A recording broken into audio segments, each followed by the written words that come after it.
You didn't know which way. There's stairs. It's confusing. There's know, stairs everywhere. You never know where. You could have entered anywhere. I know. Maybe it should be different every time. You know? It sure surprise can. them. Yeah, You know? yeah. I love to be surprised. You could have done anything you want. There's no rules here. So well, next time I come on, I'll surprise you. All right, good. And because this is your first talk show appearance. This is the very first talk show appearance.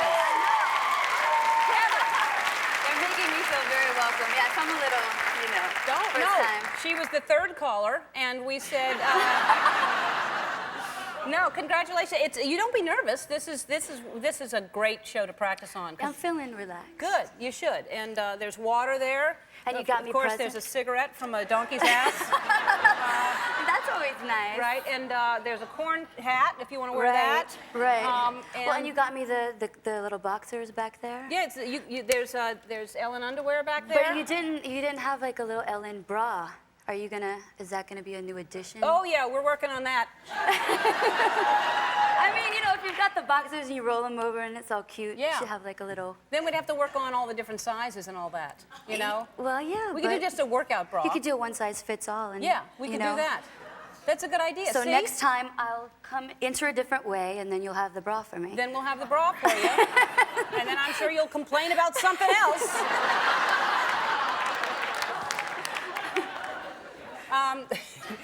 That's a good idea. I was trying to be different.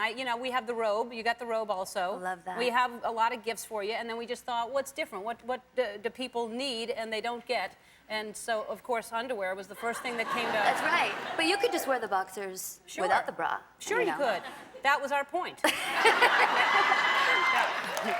so now I get it. We assume you have the bra already, you know? But anyway, so we'll work on that. But congratulations on the show, and it's the 100th episode, and 5 years. You've been on, what, 2 years? Actually, yeah. Thank you.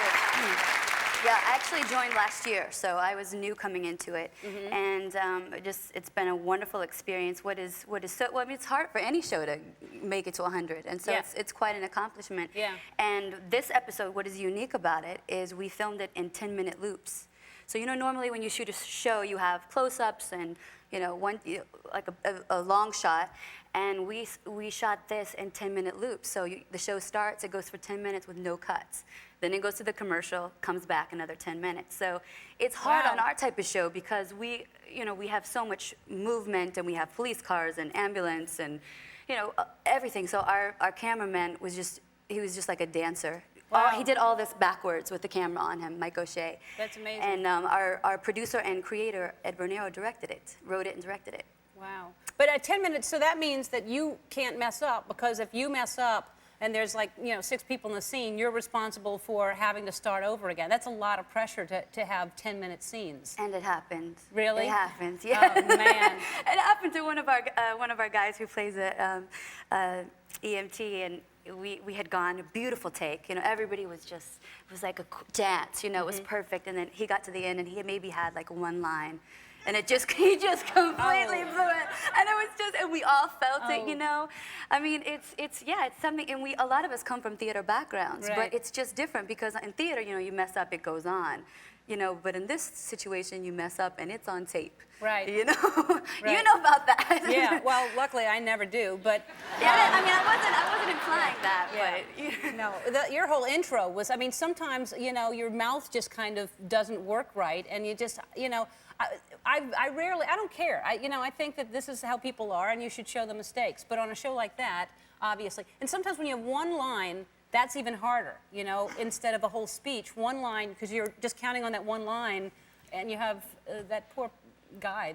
I know, I know, but we all made some type of mistake, so, but it is. I mean, sometimes it's harder to come in and just do one line because you don't have the fluidity of the scene. Right. So I always feel for guest stars when they come in. I always try to make them feel really comfortable. Right.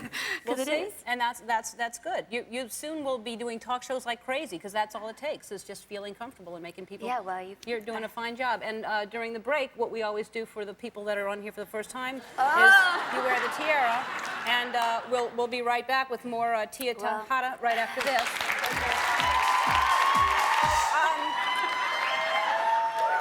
We're back with Tia Texada, and we're both wearing tiaras. Texada is wearing a tiara, and I also am wearing a tiara. I love it. Yeah, it is nice. No, you really do like it. I noticed a whole shift in you. You put the tiara on. Do you like me in it? I do. Oh, now look what happened. I might as well wear the corn hat now. No, I think, no, you should.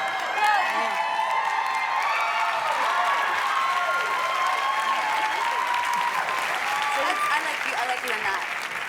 It's amazing how accessory can just change. Look at you. It is. The difference between a tiara and a corn hat. I know. I feel a lot more confident with it. Yeah, and I feel more confident too. Yeah, I feel it. Yeah. We were talking during the break. We're both from New Orleans, and what a small world. You know someone, a guy that I used to go out with in high school. Yes. And Phil Rice. Phil Rice. Hi, Phil. Where are you? Hi, Phil. Look at me now.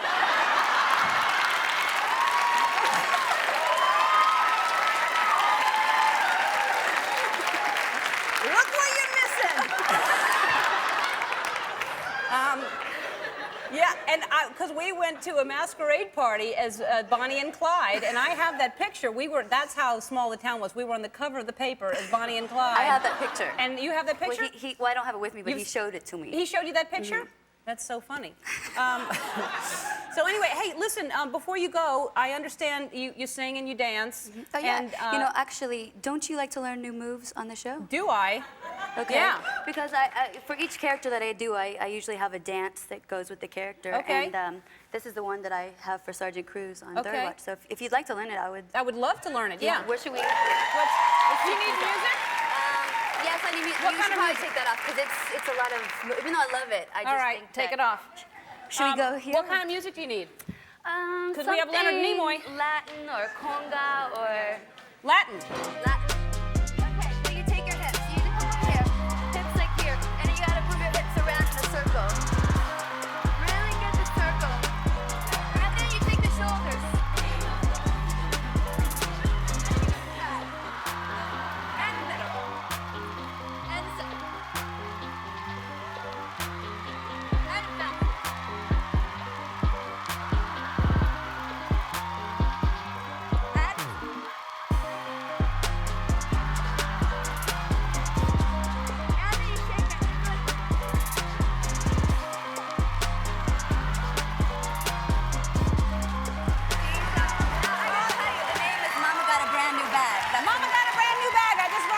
Episode of Third Watch airs this Friday on NBC. Don't go away. We'll be right back right after this.